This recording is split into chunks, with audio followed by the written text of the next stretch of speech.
केन्द्र शिक्षा मंत्री धर्मेन्द्र प्रधान ढेंकानाल गस्तरे जाई कपिलासଠାରେ टाटा स्टील पक्षरु आयोजित हाफ माराथन को उद्घाटन करिसेंती। एथिरे हाथीक सुरक्षा और सचेतनतार वार्ता दिया जायछि।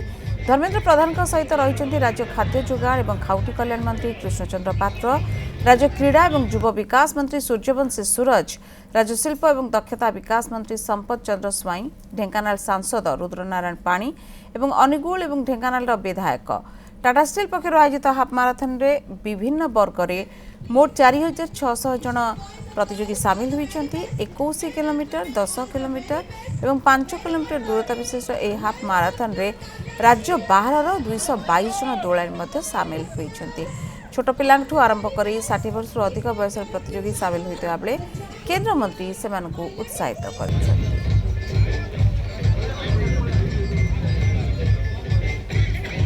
आह्वान देइचंती फिट इंडिया पाई देशर सबु नागरिक माने स्वास्थ्यगत कारणरू मानसिक सुस्थता कारणरू समस्ते एक्टिव रुहंतु। माराथन भलिया आयोजन तार गोटे बड़ पदक्षेप। मु बहुत धन्यवाद दौची टाटा स्टील को, मु धन्यवाद दौची जिला प्रशासन को।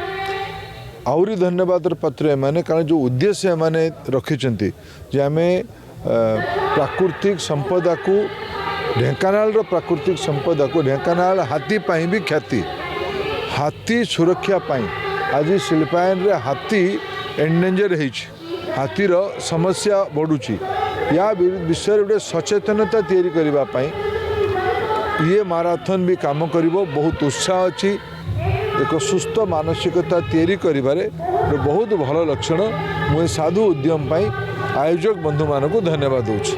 सांसद विधायक मानकर उपस्थिति रे समस्तंकर उपस्थिति रे एटा अत्यंत सफलतार सह संपन्न होईछि एवं समाज को गोटे वार्ता दउछि फिट रहिबा एवं परिवेश को भी फिट रखिबा। मु अंतरु साधुवाद ज्ञापन करी आमर टाटा स्टील की यही एक अभिनव प्रयास रे सामाजिक कार्यक्रम रे निजको नियोजित करूँ ता सहित आम माराथन रे भाग नेले फिट हवा सहित मानसिक संतुलन रक्षा हम आम भितर नमनीयता वृद्धि हम।